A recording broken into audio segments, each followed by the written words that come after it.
that number one target for a team for both the offensive production side of it, but also maybe how you're guarded from a defensive side of it as well?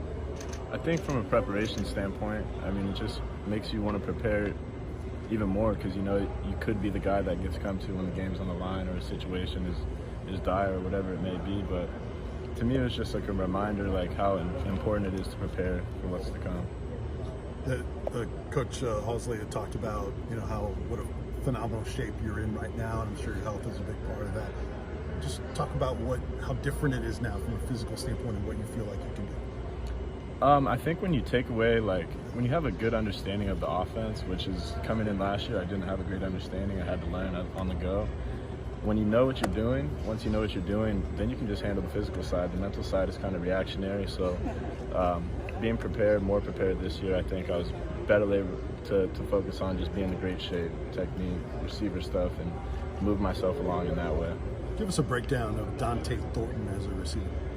Extremely explosive, fast, smart. He knows the game, knows coverages, and he can do it all. I mean, he can be on the perimeter, he can play inside, he can do whatever he's asked to do. And I think in our receiver room, we've kind of taken the role of just, let's all work to be our best, and wherever the ball goes, it goes. What do you like about the run after catch ability of this wide receiver room this year? I mean, it's not something that you try to think about too much. It's more of a reaction, but the athleticism we have on the field right now, it's like any play could be explosive. It could be a screen play, it could be explosive, it could be a catch across the middle, it could be a touchdown. So you never know. It's just like any time it could be someone's moment. Bru, what have you seen in Joe since the bowl game? We've gone through the offseason. What's the evolution of his play that you've noticed? I think a lot of maturity as a leader, his personality and how he carries himself around the team kind of drives the team culture. He's done a good job of taking over his role as who the team looks to and who we come to. And then just as a teammate and a friend, he's done a great job of building this team culture together, commanding a lot from us. And we command a lot from each other, and we hold each other to a really high standard, And perfection is obviously the goal, and you fall short of that, but we've been very detail-oriented in how we've worked and how we've progressed as a unit, as an offense, and as a team. The leadership component of that position, have you seen him sort of embrace that and sort of adapt it to his personality? I think he exemplified himself from his own experiences. Last year being a good example, or 2021 season being a good example of how he kind of overcame that adversity, and now it's his time to step up. So he exemplified himself, and I think when you do that, people can relate and they understand. They're more easy to talk to and they listen more. So he's just done a great job of being humble, being composed, and things you want to see carry over on Saturday. Do you think that it's kind of where you don't find yourself thinking as much and you're just out there catching the ball, right? Absolutely, and I think the level of anxiety, if you're preparing or learning something and then having to go do it at a high level and you don't fully know it, you're stressed out and you're worried. When you know it and you go out, you're confident in what you're about to do, so you're just able to play at a higher level. Were there times last year where you had that anxiety on the field, kind of thinking too much about the plays? Come game time, after about the first play, anxiety goes down a bunch. But yeah, absolutely. Pre-game, yeah, super nervous. But that's kind of what I thrive on. It's that performance anxiety, you're about to go do something that you're excited to do, and you kind of use that and let it fuel you through the game. How would you describe your QB wide receiver relationship with Joe Milton? I mean, about as strong as they come. He's my friend, my quarterback, and he's someone that I know, he knows I got his back and vice versa. So, I mean, I love the dude, and I'm excited to play with him. I'm really looking forward to getting to play with him, Coach Halsley had mentioned that when you transferred in, you were a guy who wanted to learn. You wanted to take everything, and you didn't just come in and kind of assert yourself, make you feel like you knew it all. You wanted to sit back, you wanted to learn. Where did that mentality come from? Honestly, that's the way my family, my parents raised me to be. Don't be the loudest guy in the room type of thing. Just go in and be humbled by the opportunity you have and take it like a job. It's basically, this is the biggest internship of your life. So, it was just go to work.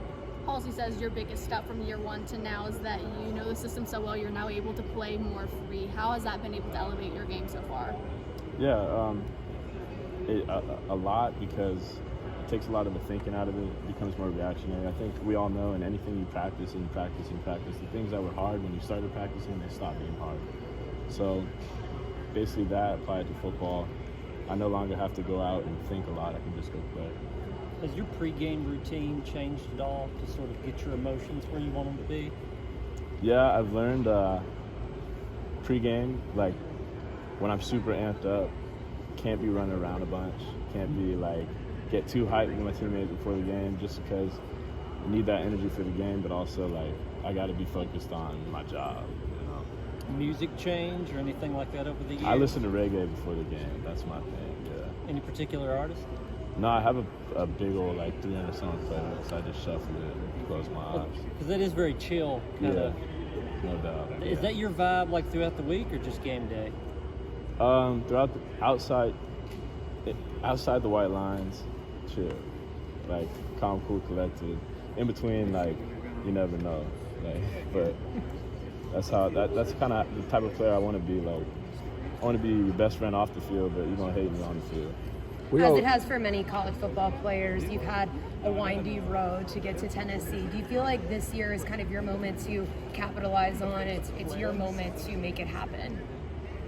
Yeah, I mean, to an extent, I think that, kind of all those roads led here. And, I mean, I'm humbled that I had the opportunity to be here. Extremely gracious, and more so than anything, I'm excited. This is what I love to do. I love to play football, so if God says it's my time, then let it be. So, yeah. What do you think is the biggest thing you learned from Jalen Hyatt and Cedric Tillman, VFLs that have now moved on? Biggest thing I've learned from them too, be in control of what you can control, how you work, what you work on, how intentionally you are in the things you work on. Like, all those things add up. Take each day as an opportunity to improve at something. Even if on your worst day, you should improve somehow. And they taught me just objectively look at every day and be like, how can I improve something? And if you're not improving something, you're not being productive in some way, you're failing yourself and you're failing the team. We constantly hear about the receivers being on the jugs machine, and Ramel and Dante and all those guys. How much does the work ethic in the room kind of motivate one another? I think a lot. Work ethic, to me, is extremely important. It's like a staple of who I am as a person. If you don't have a good work ethic, you're not really going to accomplish the things you want to accomplish. In a culture, in a team within a team, our wide receiver room, you don't want to see a dude outwork you.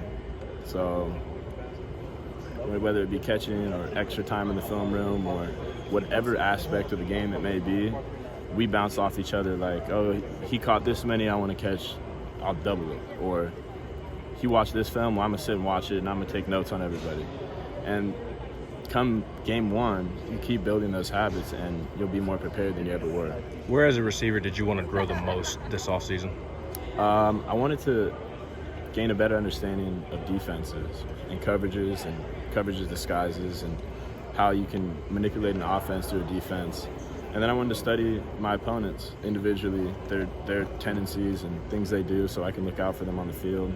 And then continue to grow as a leader, as somebody that I know people look up to me or will come to me when they have anything going on in their life, that be a great teammate, be a great friend, and then just go lay it on the line every day I can.